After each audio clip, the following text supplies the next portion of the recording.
You glad to be here, Durbie? I love it. You love it? Yeah.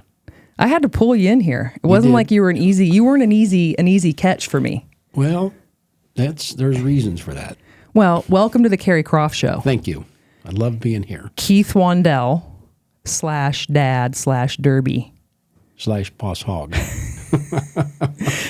/boss hog. Now, most people who know me or in my periphery know that you were the former CEO of Harley Davidson and that you've had quite the esteemed career, right? It's not a secret. And I do want to talk about that today. Okay. But I also, as your daughter, I want to take kind of a more well-rounded approach to you. It's like, hey, you can hit the Google machine and kind of get the data points.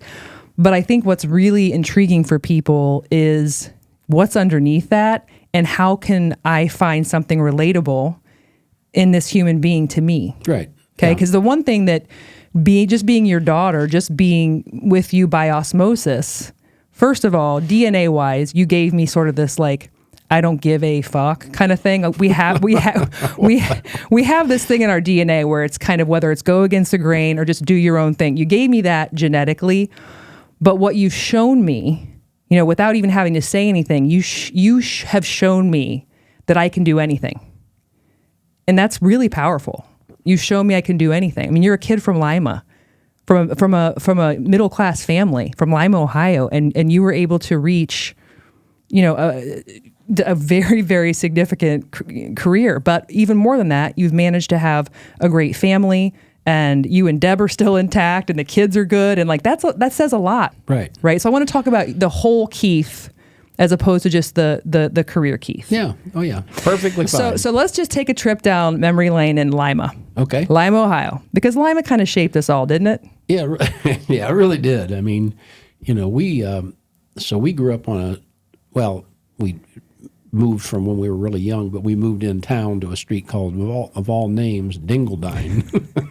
Oh, I remember Dingledine. Yeah. Yeah.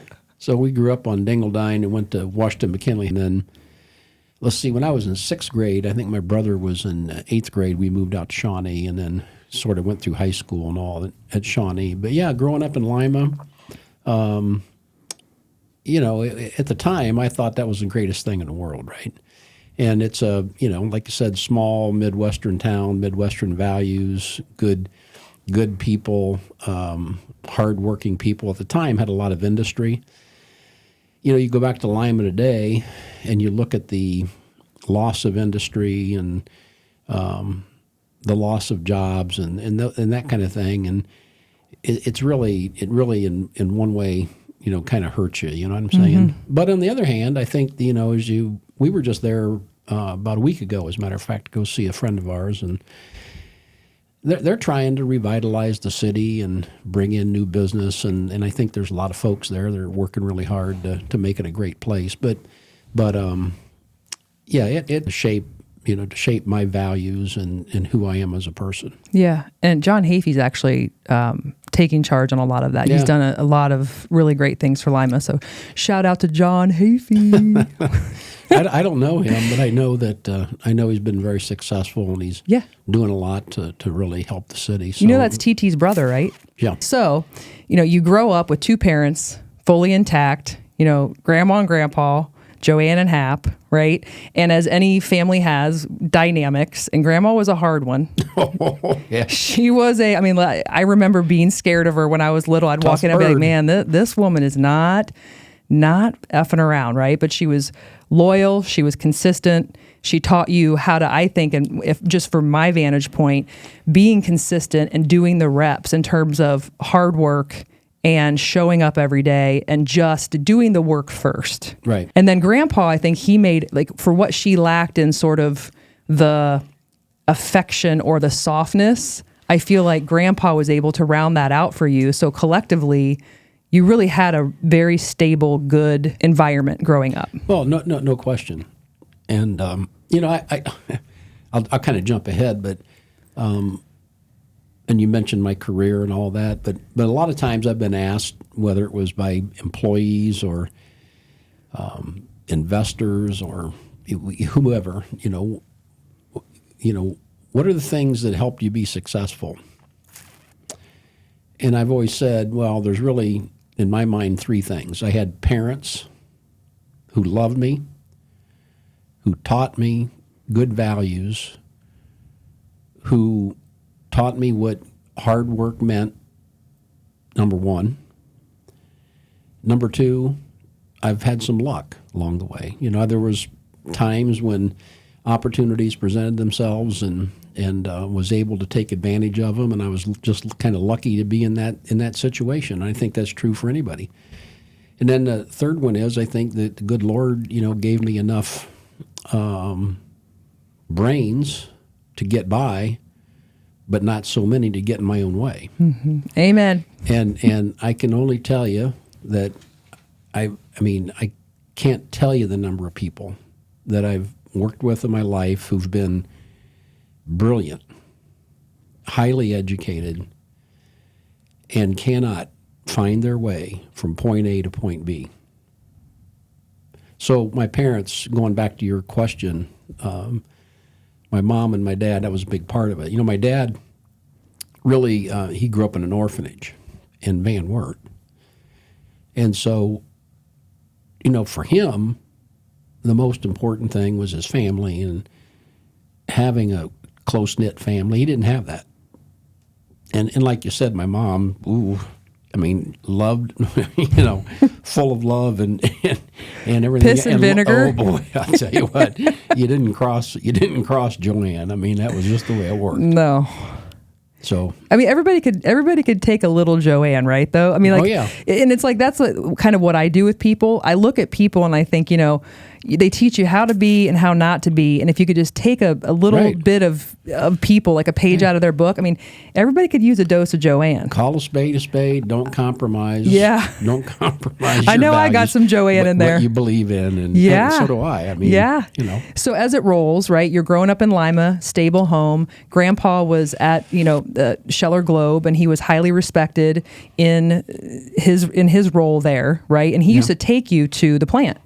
Back when I was I was in elementary school, it was before we moved to Shawnee. It was probably 3rd, 4th, 5th grade type time frame. And my dad, he would say at dinner, some certain nights, he'd say, he'd always call my mom Jody. He'd say, "Hey, Jody, I'm going to go back to the plant, check on things. You know, Keith, you want to come along? Mike, my brother, you want to come along?" Sometimes Mike did, sometimes he didn't, I think. But I always went. I loved it. I remember vividly walking through the plant with my dad, him, you know, talking to, you know, all the people on the line and, you know, what's going on, what are the issues, blah, blah, blah, blah, blah, blah. And then you fast forward to 68 when I graduated from high school and I was going to go to college. Then in the summer times, I worked in the plant to earn money to help supplement my college tuition and all that. And then I was working, you know, with these folks. And they were folks from all around Lima, you know, Alger, Kenton, all the surrounding areas of Lima. And just got to know these people as human beings, right? And just good, solid people. And that was sort of helped build the foundation of my core beliefs, right, as I went through my career.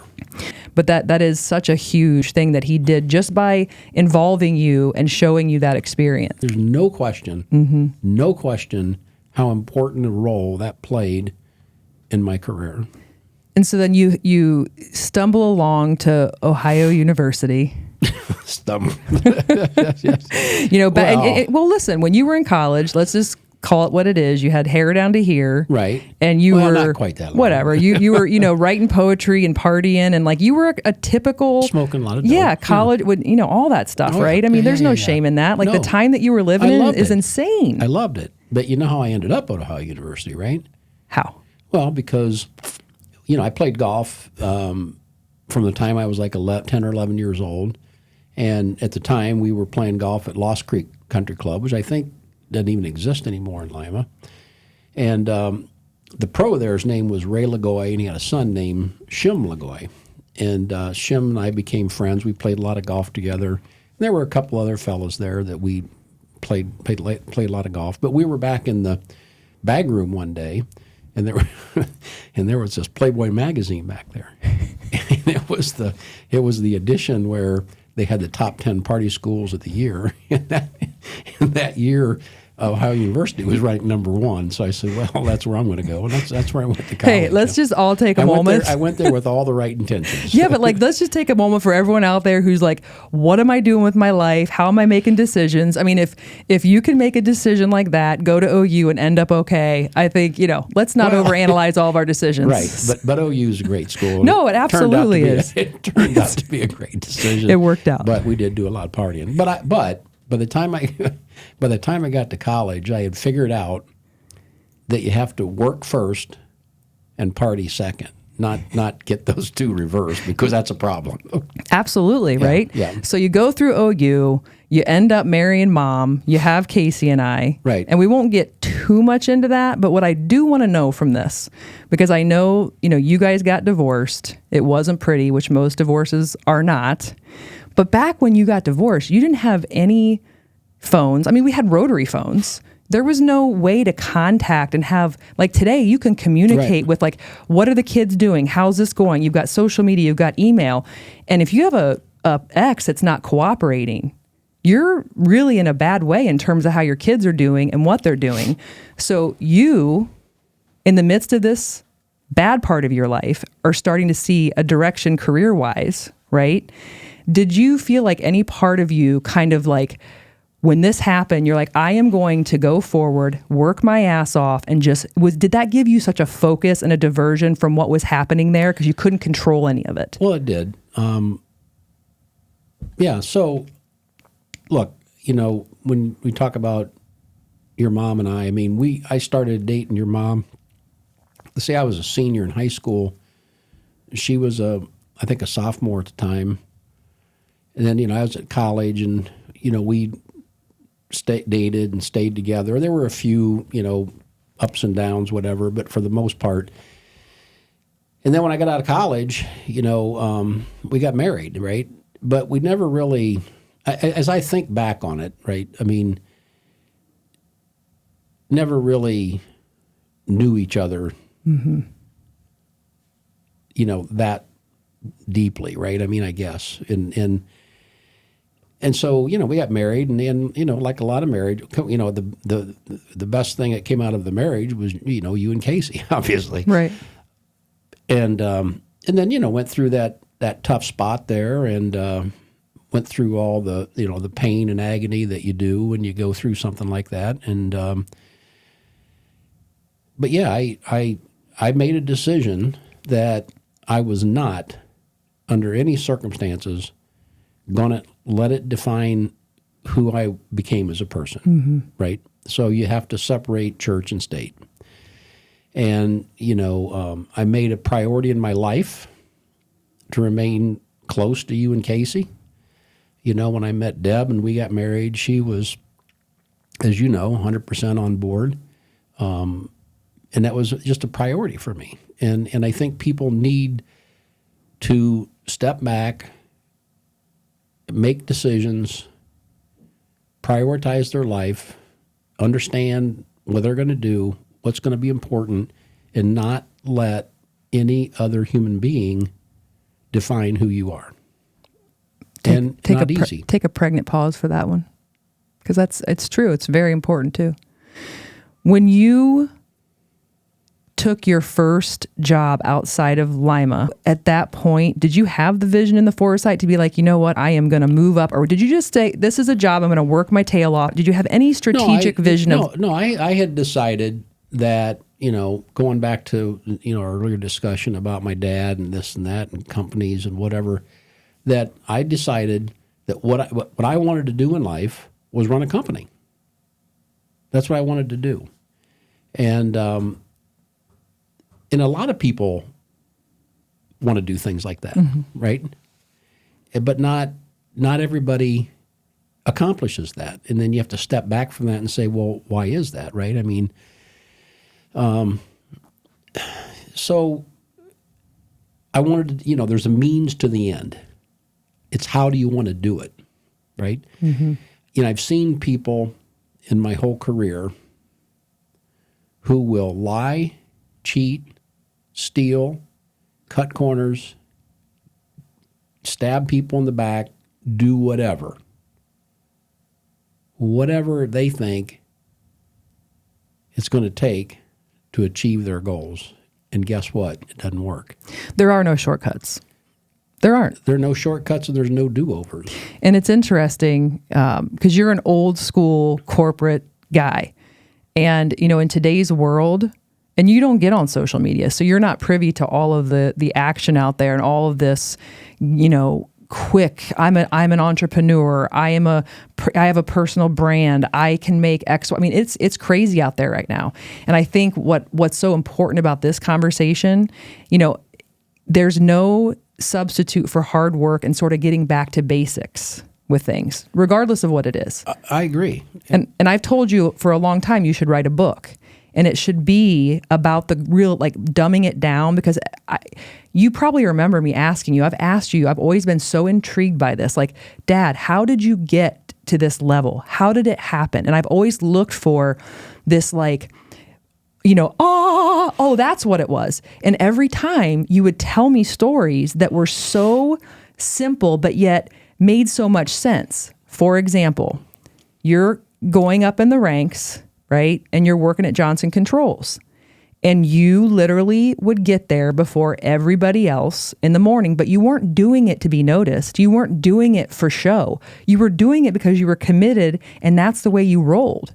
Well then, I'll let you finish the story, but that got the attention of the then CEO, Jim Keys, right. Correct? And so it's these little things that mean everything, right, over time. Yeah, just talking about that for a second, when I first hired into Johnson Controls, I hired in I was a plant manager of a battery factory. So Johnson Controls had three different businesses at the time. There was the automotive seating and interiors business, there was the building controls business, and then there was the battery business. And battery business had 12 plants at the time. One of them was in Toledo, Ohio, and I was hired as the plant manager in Toledo, and it was a very troubled plant. They had gone through 7 plant managers in 10 years. It was the newest plant of the system, but it was also sort of the joke of the company, right? The joke was, you go into Toledo, it's a black hole, you never come out, that kind of thing.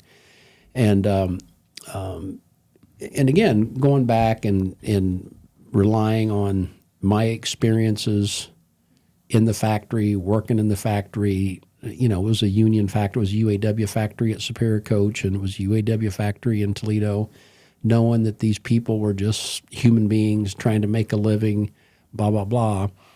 And I could go on for a long time talking about all the things that happened and we did. But the bottom line is, within 2 years, we had taken that plant and it had become the very best plant in the whole system. And that got people's attention, obviously.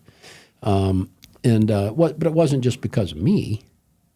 It was because of the team, the build, and how you treat those people and the value systems you work by and those kinds of things. Because people want to know, they want to know, how you think about them, how you feel about them, before they want to know what you know, right? Mm-hmm.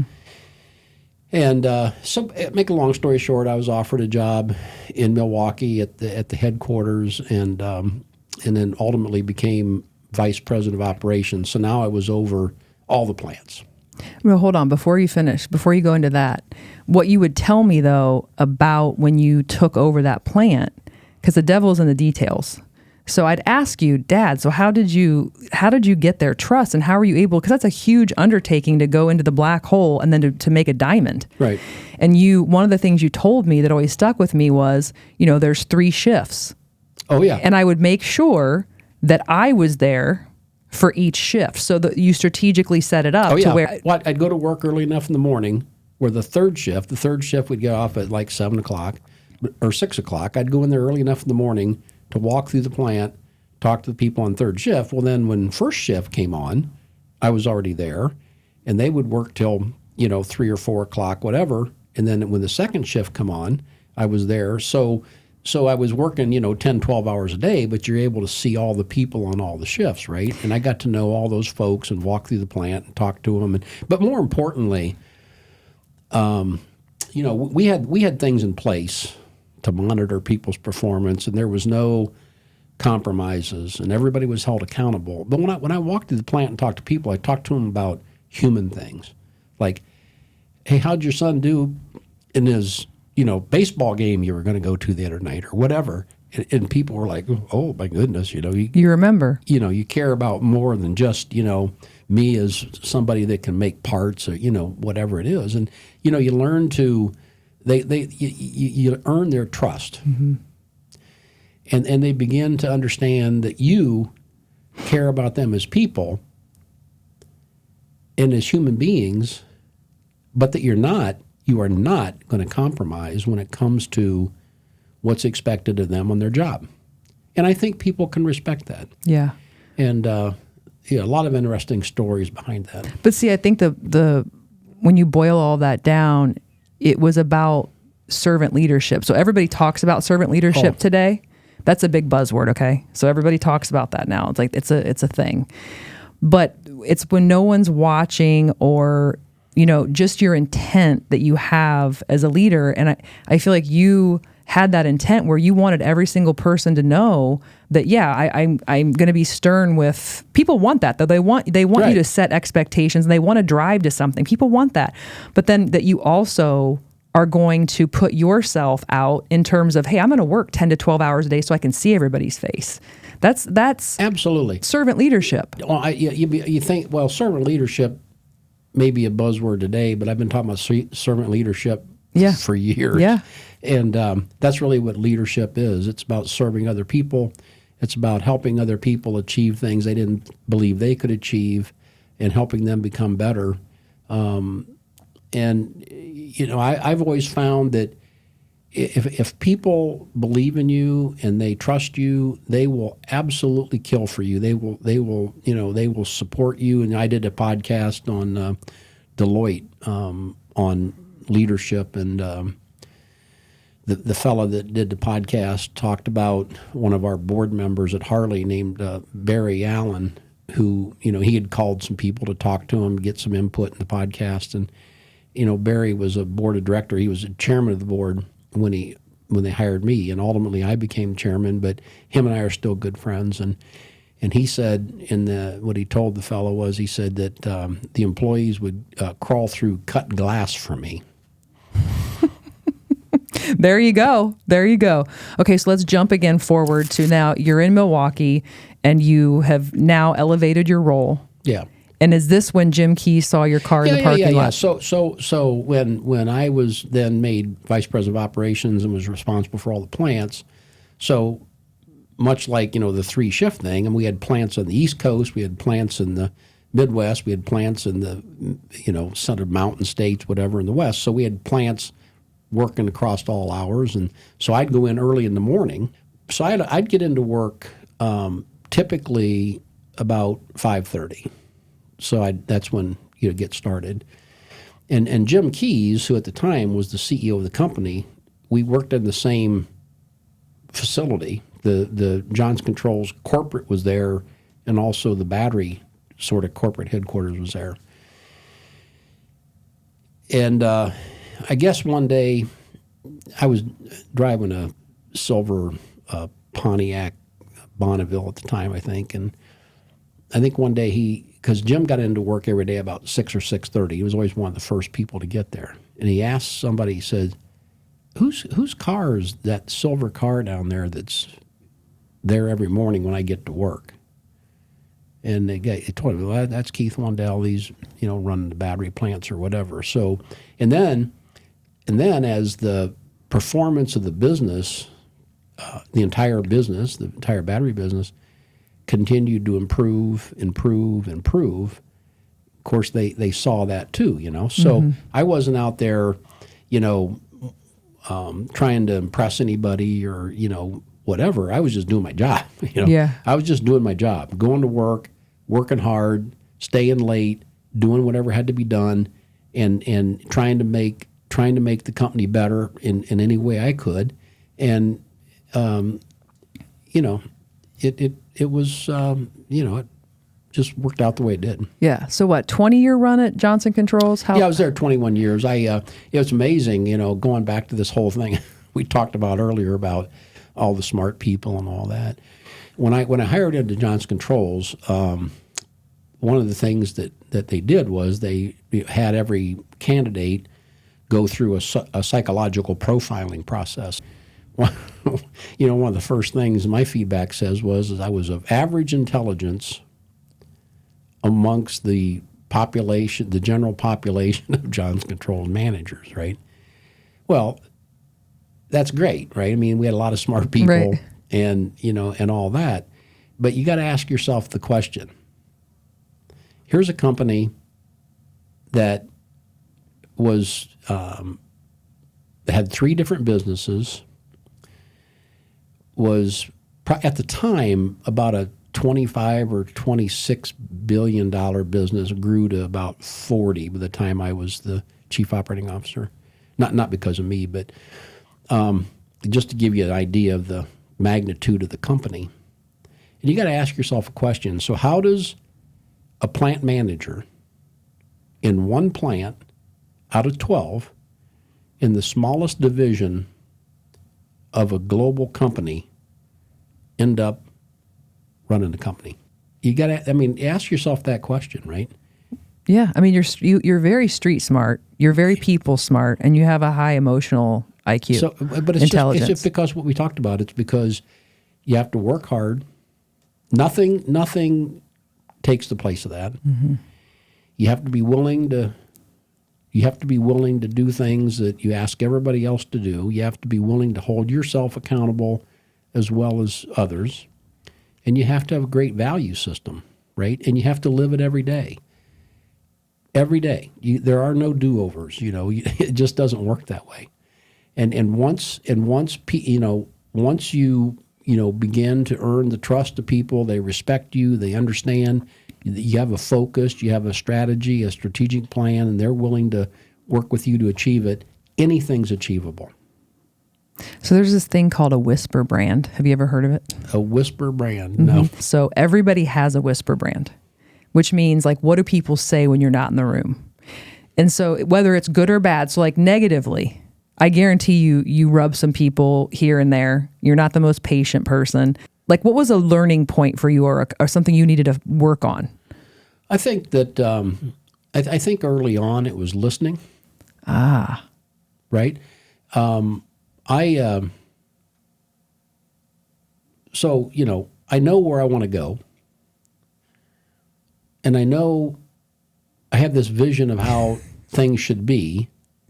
So I wasn't always. This just sounds real familiar. Yeah, I know, but I wasn't always the best listener, right? And so that kind of chafed people sometimes, right? So chapped their ass. Yeah, a little bit.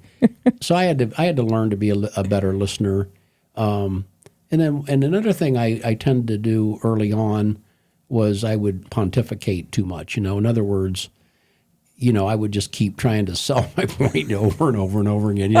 I had a guy tell me one time, you got the order, stop. But and I had a folder that I carried with me all the time with all my follow-up stuff in it. And I had this folder in there. These are my strengths. These are my weaknesses. Mm-hmm. Right. And I would learn to ask people, for feedback. Right. Because, we all have this perception of ourselves, and it's different than how other people perceive us. So if you sort of just muddle through life with this perception of yourself and everybody else sees you differently, well, guess what? That's not going to be a good ending, right? Wait, do you mean I'm not awesome? Pardon me? You mean I'm not awesome? You are awesome. No, I get that from you. So I actually ask people directly. I just did it the other day. I asked someone, I was like, what do you think my whisper brand is? Because I'm always I want to be so in tune, because I feel like I'm in tune with other people. Like in business, I can really read the room and read people's strengths and weaknesses. I just have that. But I'm like, well, wait, what what are people saying about where do I need to sharpen my edges? And that's the hardest thing. I don't think anybody does that. Like anybody out there, like when's the last time you asked someone who you respect, what's my whisper brand? Right. Because you don't want to know. No, I know. You know what I mean? But until you know, you can't really do anything about it. And this was a learning, a constant learning process for me. And it should be for everybody, but some people don't want to do it because it is tough to listen to some of the feedback. But you have to. What's my whisper brand, Durbie? You're just a beautiful young lady. No, what is it? What's my whisper brand? Well, I think, I think you're pretty intense. I think you're pretty driven. And I think you tend to sort of look past some things sometimes with your own focus, right? Right. Yeah. What do you mean? Well, I just give it to me. I just think you're pretty strong-minded and have your own perception and ideas about things, and that's the way it is, All right. But that's how fine. do I fix that? Well, I think that's a strength. I think it's good. But I do think that sometimes, just like me, you have to be willing to listen to other people's perspectives and try to understand those. What if their perspective's wrong? Well, just kidding. I mean, that's just the way it is. No. Yeah. Okay, so we've talked about this before, and you were just recently down at OU with me where I did a talk, and I said during that talk that I think it was Benjamin Franklin that said there's three things that are hard, right? Steel, diamonds, and to know oneself. Mm-hmm. It's really true. Oh, it is so true. It is so true, And the more you work on that, the better you're going to end up, I think. Yeah. Well, thanks for that feedback, Durbie. And if you have any other thoughts, I'd love to hear it. Okay, so you have your fill of Johnson Controls.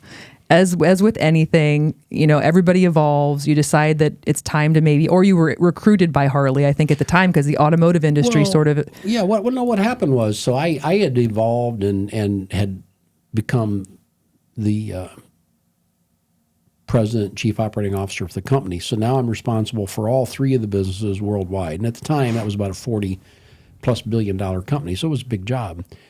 And I loved it there. Had great relationships, deep relationships, and never had any intention of leaving. In 2007, after I'd been asked to go run the automotive group, was asked to come back and then be chief operating officer.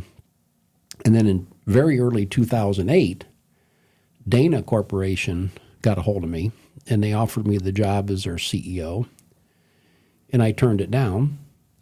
So, see, with me, it was never about I have to be the CEO or I have to be this or I have to be that. It was really about, trying to work hard and make the company better and those kinds of things, right? But then in 2009, in February, I got a call at home. Well, actually, I picked up, it was a voicemail. The guy, he had called me on Saturday. It was Charles Tribbett, a fellow that was the one of the principals of a top recruiting firm, and wanted me to give him a call. So I called him back. It was on a Sunday morning, and we knew each other. And he said, "Hey, got this opportunity, thought you might be interested. Harley Davidson's going to be hiring a new CEO." And first thing I thought to myself was, well, they're never going to. Harley had quite a reputation, right there in Milwaukee. As a matter of fact, Rich Tierlink, one of the former CEOs of Harley, had sat on our board at Johnson Controls, and so I'd known him pretty well, talked to him quite a bit about Harley. And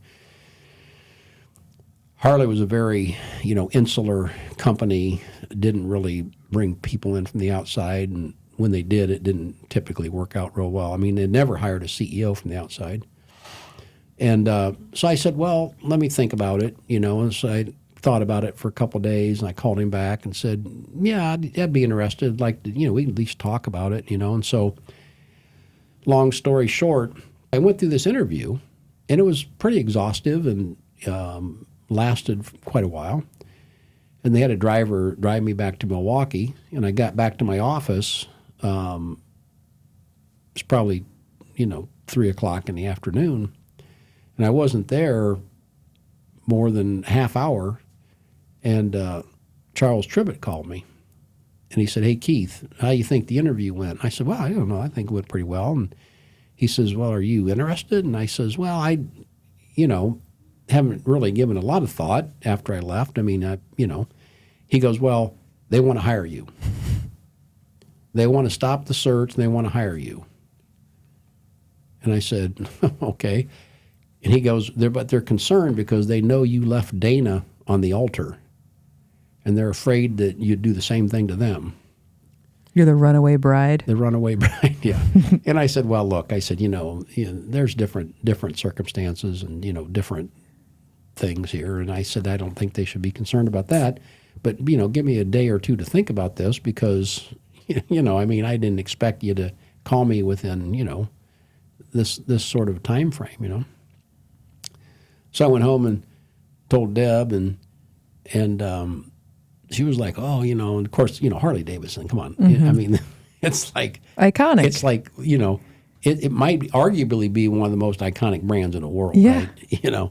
And so, one thing led to another, and decided to take the job. So I actually started then at Harley on May 1st of 2009, right in the heart of the economic crisis, Yeah, so, and paint the picture here. So you have this iconic brand that is traditionally, like you said, and there was definitely an arrogance there when you got in there. Very entitled.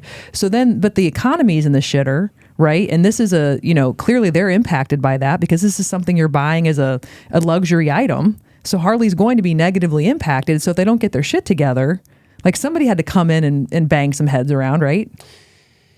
I mean, yeah. They were going to be they weren't heading in a great direction. So you had a big job to do coming from the outside. Right. Well, yeah. And the biggest job really was the cultural aspect of the whole thing. As you just mentioned, there was a certain amount of arrogance. There was a certain amount of entitlement. Can you tell the story real quick about the guys that were doing whatever with the boat in the factory or whatever? This is just, that's a great example of what you were walking into. Well, yeah, I mean, one of the plants, the plant in Menominee Falls, there's this welding curtain. It was all closed in area, and what's going on in there? Well, as it turns out, these two guys were building a boat. These two employees were building a boat, and they were buying all the material through the plant, and they were coming in on overtime and getting paid and making a boat on a person. I mean, it was a boat that was there. It was a personal boat, and I'm like, what the hell are we doing here, right? And the plant manager tries to tell me, well, you understand, we're a family here. I said, no, you need to understand. Families protect their weak. Mm-hmm. We're a team. Teams get rid of their weak.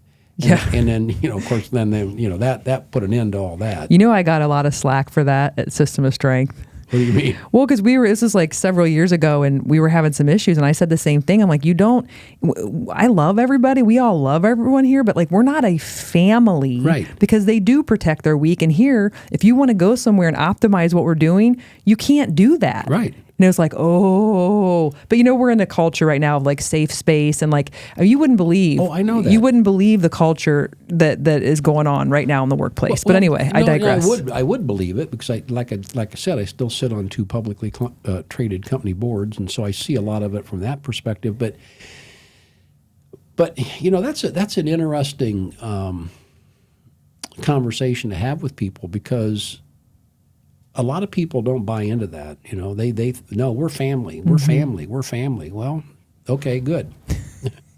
Be a family. I have a family. Right. I have children. I have a wife. I have friends outside of work. I have all that. That's not why I'm here.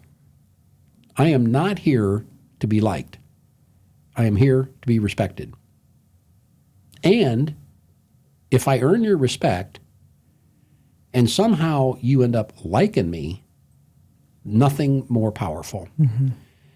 There's a book called The 5 Temptations of a CEO. It's a simple read. It could be the 5 temptations of any job. It just happens to be titled The 5 Temptations of CEO. Why do CEOs fail? You know, the average tenure of a CEO is like 2.5, 3 years. Average. Number one reason, popularity over accountability. And people don't get it. They might get it conceptually, but to put it into action, actually be able to feel that and not really care, or you may care. I mean, everybody kind of wants to be liked, right? But to understand your goals and your priorities and the expectations far supersede any of that. A lot of people just can't do it. Right. Well, you know, you asked me about, what'd you call it? Whisper brand. Whisper brand. I don't know about whisper brands, but I do know that if you would have asked 1,000 people I worked with about me, I know what they would say. They would say I was tough, I was fair, I was consistent, I was focused, and I held everybody accountable, including myself. That is exactly what they'd tell you. Mm-hmm.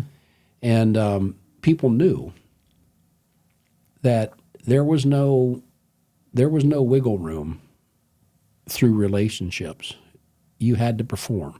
As a matter of fact, well then, when you fast forward to Harley, when I went to Harley, even though the performance of the company had significantly tanked from 2006, which was a high point of their company, to 2009, because of the economic crisis, sales were off 40% and repossessed bikes were through the roof, and we had too many dealers, and there was discounting going on, and there was all these different issues. The first thing we did there was focus on values and leadership behaviors. And how are we going to behave as leaders? What are the things that are going to be the most important things that we do? And we even changed our incentive systems to compensate people for behaviors as much as functional performance. And it made a huge difference in the behavior of the employees.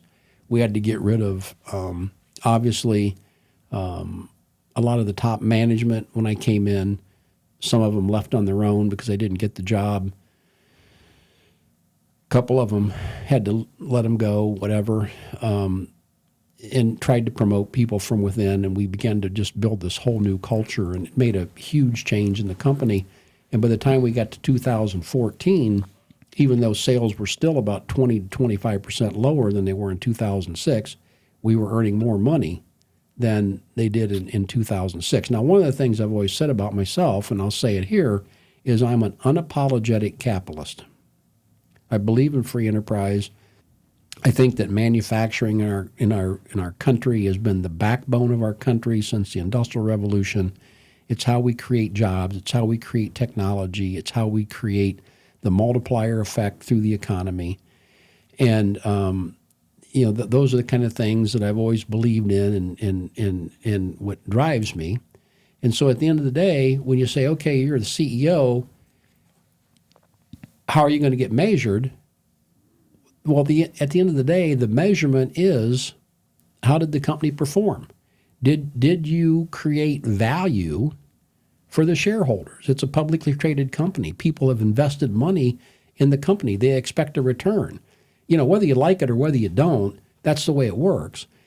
And we, at Harley Davidson, between 2009 and 2015, when I left, we created $13.5 billion of shareholder value. That's it? That's it. That's all. You couldn't get to 15, Durbie? Yeah, well. So going back to when you said that you created a compensation plan based on behavior. Give me can you give me like a example of that? Well, the example is that we first of all, we implemented, employee engagement surveys through Gallup. I got pushback on that. Nobody wanted to do it. They said, oh, we've done that in the past. It doesn't work, this, that, blah, blah, blah, blah. Fine. Appease me, okay? Just appease me. It took about a year to get the first one done. Gallup, 12 simple questions, a measurement of employee engagement. We get the results back. 6%, I didn't say 60, and I didn't say 16, I said 6.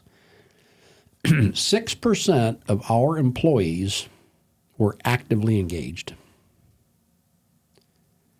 And there were like 40% of our employees who were actively disengaged.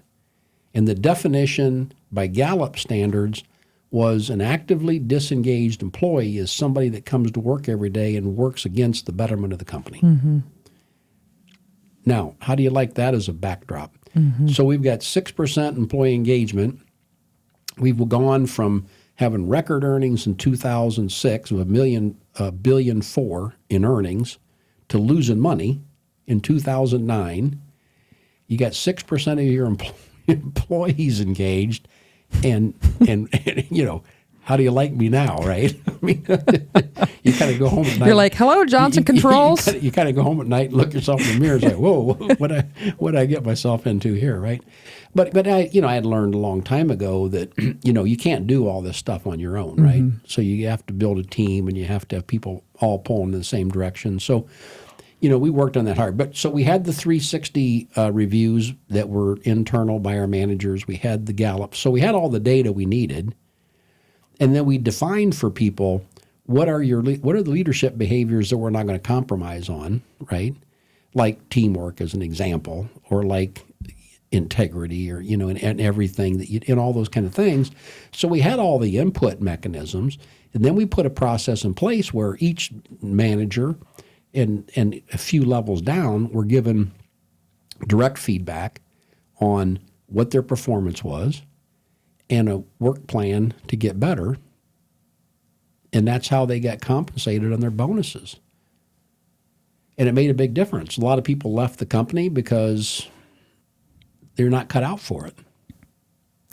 Can you walk me through, because there were some big decisions you made. Yeah. And let's start with when you went to, was it a town hall at Harley? And you kind of got some, like you're up there and you got some people shouting out or whatever. Let's start with that. Well, it was something, I mean, so they had this weird relationship with the union, right? I'm not anti-union. If you go back, listen to the story I told, my dad was in the union. Mm-hmm. I was in the union when I worked at the plant. I mean, it doesn't matter.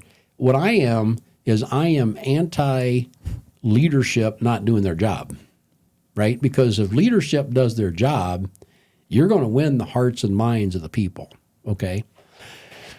So, I mean, but one of the things that at Harley was that we did a wage survey, and we were paying our employees in the factories like 120% of the going wage rate, right?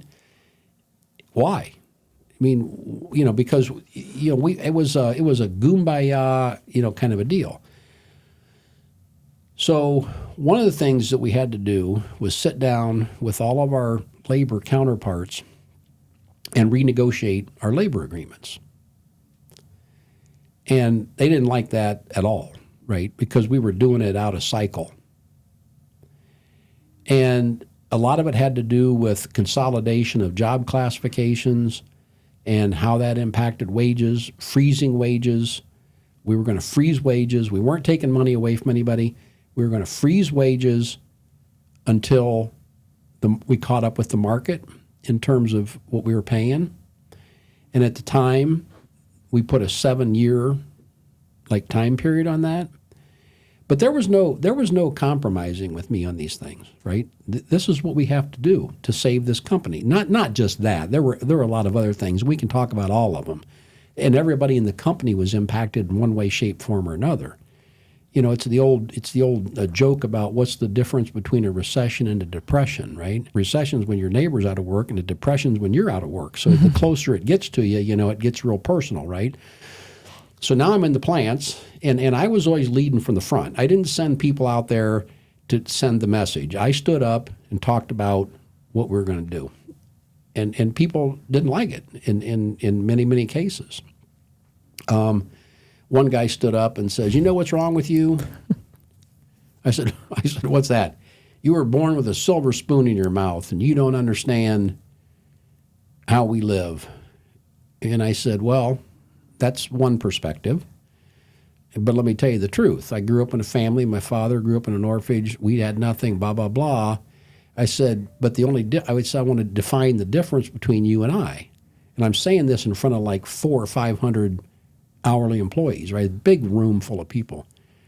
I said, "I've gotten out of bed every day in my life, gone to work, and tried to make a difference. You get out of bed every day in your life and go to work and bitch." And you could have dropped a pin. These people were like stunned. I was out in the plant after that taking a tour, and this guy came up to me and wanted to apologize. And I said, you don't owe me an apology. You said what you believed in, and I told you what I believe. And I said, I think we understand each other better. But that's how I dealt with people. I don't go around giving people a bunch of crap, and I don't take any crap. I want to meet you at the 50-yard line, shake hands, and let's get on with life here. Mm-hmm. Save the company in many ways.